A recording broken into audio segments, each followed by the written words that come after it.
여러분, 성경에서 가장 지루해 보이는 장이 어디인지 아십니까? 많은 사람들이 창세기 10장이라고 말합니다. 70개의 이름이 나열되어 있습니다. 셈, 함, 야벳의 후손들입니다. 읽다가 졸리지 않습니까? 이름, 또 이름. 이게 무슨 의미가 있지? 많은 사람들이 이 장을 건너뜹니다. 족보는 중요하지 않아. 그냥 넘어가자. 하지만 잠깐입니다. 하나님은 쓸데없는 것을 성경에 넣지 않으십니다. 디모데후서 3장 16절입니다. 모든 성경은 하나님의 감동으로 된 것으로 모든 성경입니다. 족보도 포함됩니다. 그렇다면 왜 이 긴 족보를 기록하셨을까요? 단순히 역사 기록일까요? 아니면 더 깊은 이유가 있을까요? 오늘 그 비밀을 밝히겠습니다. 창세기 10장이 왜 열국 목록이라고 불리는지 알게 될 것입니다. 이 장이 얼마나 중요한지 깨닫게 될 것입니다. 지금부터 시작합니다. 먼저 배경을 이해해야 합니다. 홍수가 끝났습니다. 노아 가족 8명만 살아남았습니다. 창세기 9장 1절입니다. 하나님이 노아와 그 아들들에게 복을 주시며 그들에게 이르시되 생육하고 번성하여 땅에 충만하라. 생육하고 번성하여 땅에 충만하라. 이것은 아담에게 주신 명령과 같습니다. 창세기 1장 28절입니다. 하나님이 그들에게 복을 주시며 하나님이 그들에게 이르시되 생육하고 번성하여 땅에 충만하라. 새로운 시작입니다. 노아를 통해 인류가 다시 시작됩니다. 그리고 창세기 10장입니다. 이것은 노아의 아들 셈과 함과 야벳의 족본이라. 홍수 후에 그들이 아들들을 낳았으니 홍수 후에 자손들이 태어났습니다. 그들이 번성했습니다. 온 땅에 퍼져나갔습니다. 창세기 10장은 그 기록입니다. 세 아들이 있었습니다. 셈, 함, 야벳입니다. 흥미롭게도 순서가 바뀝니다. 창세기 10장 1절에서는 셈과 함과 야벳입니다. 하지만 실제로는 야벳부터 기록합니다. 2절부터 5절까지 야벳의 후손, 6절부터 20절까지 함의 후손, 21절부터 31절까지 셈의 후손. 왜 순서가 바뀔까요? 중요한 것을 마지막에 두기 위해서입니다. 셈이 가장 중요합니다. 셈의 후손에서 아브라함이 나옵니다. 셈의 후손에서 예수님이 오십니다. 먼저 야벳을 봅시다. 창세기 10장 2절입니다. 야벳의 아들은 고멜과 마곡과 마대와 야완과 두발과 메섹과 디라스요. 7 아들이 나옵니다. 이들이 누구입니까? 역사학자들이 연구했습니다. 고멜은 북쪽 민족의 조상입니다. 마곡도 북쪽 지역입니다. 마대는 메데, 즉 페르시아 지역입니다. 야완은 그리스, 이오니아입니다. 야벳의 후손들은 주로 북쪽과 서쪽으로 퍼져나갔습니다. 유럽과 아시아 북부입니다. 창세기 10장 5절입니다. 이들로부터 여러 나라 백성으로 나뉘어서 각기 언어와 종족과 나라대로 바닷가의 땅에 머물렀더라. 바닷가의 땅, 지중해 연안을 말합니다. 유럽 쪽입니다. 이제 함을 봅시다. 창세기 10장 6절입니다. 함의 아들은 구스와 미스라임과 붓과 가나안이요. 네 아들입니다. 구스는 에티오피아, 아프리카입니다. 미스라임은 이집트입니다. 붓은 리비아 지역입니다. 가나안은 팔레스타인, 이스라엘 땅입니다. 함의 후손들은 주로 남쪽으로 퍼져나갔습니다. 아프리카와 중동 지역입니다. 여기서 중요한 인물이 등장합니다. 창세기 10장 8절과 9절입니다. 구스가 또 니무롯을 낳았으니 그는 세상의 첫 용사라. 그가 여호와 앞에서 용감한 사냥꾼이 되었으므로 속담에 이르기를 아무는 여호와 앞에 니무롯같이 용감한 사냥꾼이로다 하더라. 니무롯입니다. 세상의 첫 용사. 이것이 좋은 뜻일까요? 아닙니다. 히브리어를 보면 기보르입니다. 강한 자, 폭군이라는 뜻입니다. 여호와 앞에서 용감한 사냥꾼. 이것도 긍정적이 아닙니다. 여호와를 대적하는 사냥꾼이라는 뜻입니다. 니무롯은 반역자였습니다. 하나님을 대적했습니다. 창세기 10장 10절입니다. 그의 나라는 시날 땅의 바벨과 에렉과 아갓과 갈레에서 시작되었으며 바벨입니다. 다음 장인 창세기 11장에 바벨탑 사건이 나옵니다. 니무롯이 그 주도자였을 것입니다. 함의 후손 중에 문제가 있었습니다. 마지막으로 셈을 봅시다. 창세기 10장 21절입니다. 셈은 에베론 자손의 조상이요 야벳의 형이다. 그에게도 자녀가 출생하였으니 에베론 자손의 조상. 에벨이 누구입니까? 히브리의 조상입니다. 에벨에서 히브리가 나왔습니다. 셈의 후손들이 히브리 민족입니다. 아브라함, 이삭, 야곱이 여기서 나옵니다. 예수님도 셈의 후손이십니다. 창세기 10장 31절입니다. 이들은 셈의 자손이니 그 종족과 언어와 지방과 나라대로였더라. 그리고 32절입니다. 이들은 노아 자손의 족속들이요 그 세계와 나라대로라.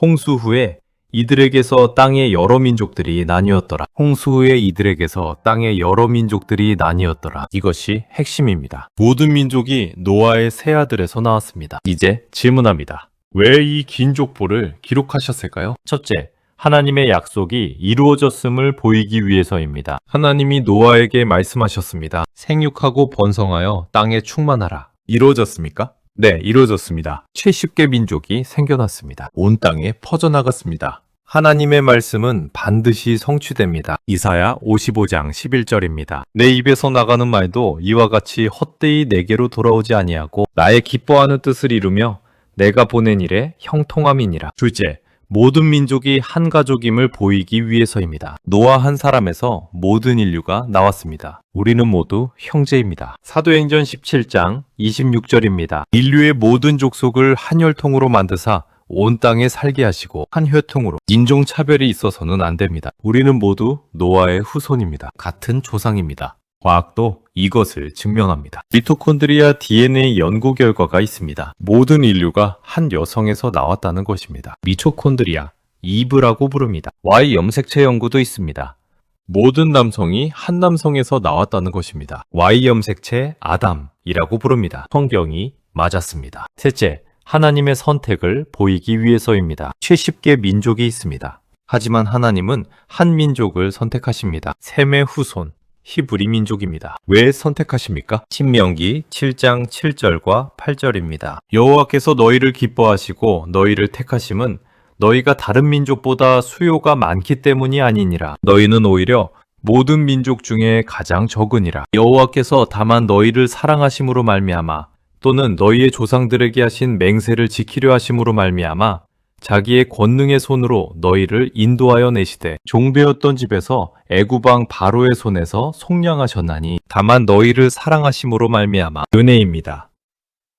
자격 때문이 아닙니다. 하나님이 아브라함을 선택하셨습니다. 아브라함의 후손을 통해 모든 민족을 축복하시려고요. 창세기 12장 3절입니다. 땅의 모든 족속이 너로 말미암아 복을 얻을 것이라. 이스라엘을 선택하신 이유는 다른 민족을 배제하기 위함이 아니었습니다. 다른 민족을 축복하기 위함이었습니다. 넷째, 바벨탑 사건을 준비하기 위해서입니다. 창세기 10장과 11장은 연결되어 있습니다. 창세기 10장은 민족들이 퍼져나간 결과를 보여줍니다. 창세기 11장은 왜 퍼져나갔는지 이유를 설명합니다. 바벨탑 때문입니다. 하나님이 언어를 혼잡하게 하셨습니다. 그래서 흩어졌습니다. 창세기 10장을 먼저 보여주심으로써 하나님의 계획을 보이십니다. 민족들이 흩어지는 것이 내 계획이다. 온 땅에 충만하라고 했지 않느냐? 다섯째, 예수 그리스도를 준비하기 위해서입니다. 모든 족보는 예수님을 향합니다. 누가복음 상장을 보십시오. 예수님의 족보가 나옵니다. 거슬러 올라갑니다. 누가복음 3장 36절입니다. 그 이상은 가인 아니요, 그 이상은 아박사시요, 그 이상은 셈이요, 그 이상은 노아요. 셈이 나옵니다. 노아가 나옵니다. 예수님은 셈의 후손이십니다. 노아의 후손이십니다. 창세기 10장의 족보가 예수님께로 이어집니다. 여섯째, 열방을 향한 하나님의 마음을 보이기 위해서입니다. 70개 민족을 일일이 기록하셨습니다. 하나님이 모든 민족에 관심이 있으시다는 뜻입니다. 요한계시록 7장 9절입니다. 이 일 후에 내가 보니 각 나라와 족속과 백성과 방언에서 아무도 능히 셀 수 없는 큰 무리가 나와 흰옷을 입고 손에 종려가지를 들고 보좌 앞과 어린 양 앞에 서서 각 나라와 족속과 백성과 방언에서 모든 민족이 구원받습니다. 이것이 하나님의 계획입니다. 마태복음 28장 19절입니다. 그러므로 너희는 가서 모든 민족을 제자로 삼아 모든 민족. 창세기 10장에 70개 민족이 복음을 들어야 합니다. 모든 나라가 예수님을 알아야 합니다. 이것이 하나님의 선교 계획입니다. 일곱째, 역사의 주권자가 하나님이심을 보이기 위해서입니다. 민족들이 우연히 생겨난 게 아닙니다. 하나님이 계획하셨습니다. 사도행전 17장 26절을 다시 봅시다. 인류의 모든 족속을 한 혈통으로 만드사 온 땅에 살게 하시고 그들의 연대를 정하시며 거주의 경계를 한정하셨으니 하나님이 정하셨습니다. 어느 민족이 어디에 살지, 언제 일어나고 언제 사라질지 모든 것이 하나님의 손안에 있습니다. 다니엘 2장 21절입니다. 그는 때와 계절을 바꾸시며 왕들을 패하시고 왕들을 세우시며 하나님이 역사를 주관하십니다. 창세기 10장을 보면서 우리가 깨달아야 할 것들이 있습니다. 첫째, 하나님의 말씀은 반드시 이루어집니다. 생육하고 번성하라. 이루어졌습니다. 하나님이 여러분에게 주신 약속도 이루어질 것입니다. 민수기 23장 19절입니다. 하나님은 사람이 아니시니 거짓말을 하지 않으시고 인생이 아니시니 후회가 없으시도다. 어찌 그 말씀하신 바를 행하지 않으시며 하신 말씀을 실행하지 않으시랴. 둘째, 우리는 모두 한 가족입니다. 인종차별을 버려야 합니다. 우리는 모두 노아의 후손입니다. 갈라디아서 3장 28절입니다. 너희는 유대인이나 헬라인이나 종이나 자유인이나 남자나 여자나 다 그리스도 예수 안에서 하나이니라. 예수님 안에서 우리는 하나입니다. 셋째,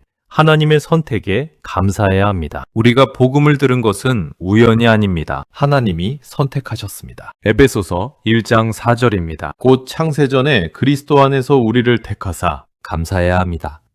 넷째, 모든 민족에게 복음을 전해야 합니다. 창세기 10장의 70개 민족, 그들도 복음을 들어야 합니다. 우리가 선택받은 이유는 축복을 독점하기 위함이 아닙니다. 나누기 위함입니다. 로마서 10장 14절과 15절입니다. 그런즉 그들이 믿지 아니하는 이를 어찌 부르리요? 듣지도 못한 이를 어찌 믿으리요? 전파하는 자가 없이 어찌 들으리요? 보내심을 받지 아니하였으면 어찌 전파하리요? 다섯째, 역사를 주관하시는 하나님을 신뢰해야 합니다. 세상이 혼란스러워 보입니다. 하지만 하나님이 통치하고 계십니다. 시편 33편 10절과 11절입니다. 여호와께서 나라들의 계획을 폐하시며 민족들의 사상을 무효하게 하시도다. 여호와의 계획은 영원히 서고 그의 생각은 대대에 이르리로다. 여러분, 이제 창세기 10장이 다르게 보이십니까? 지루한 족보가 아닙니다. 하나님의 계획이 담긴 위대한 기록입니다. 70개 민족이 나열되어 있습니다. 하나하나가 하나님의 관심사입니다. 우리도 그중 하나입니다. 하나님이 우리 민족도 사랑하십니다. 그리고 모든 민족이 예수님께로 와야 합니다. 요한계시록 5장 9절입니다. 그들이 새 노래를 불러 이르되 두루마리를 가지시고 그 인봉을 떼기에 합당하시도다.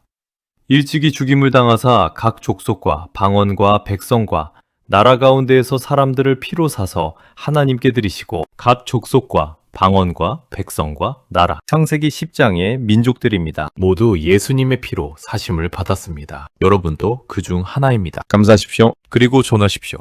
이 영상이 은혜가 되셨다면 댓글로 나눠주십시오. 여러분의 생각을 듣고 싶습니다. 좋아요를 눌러주시고요. 구독과 알림 설정도 부탁드립니다. 여러분의 작은 관심이 더 많은 사람들에게 이 복음의 메시지를 전하는 힘이 됩니다. 다음 영상에서 또 만나겠습니다. 모든 민족을 사랑하시는 하나님의 마음이 여러분과 함께하기를 축복합니다. 온 열방이 예수님을 알게 되는 그날까지 함께 달려가시기를 기도합니다.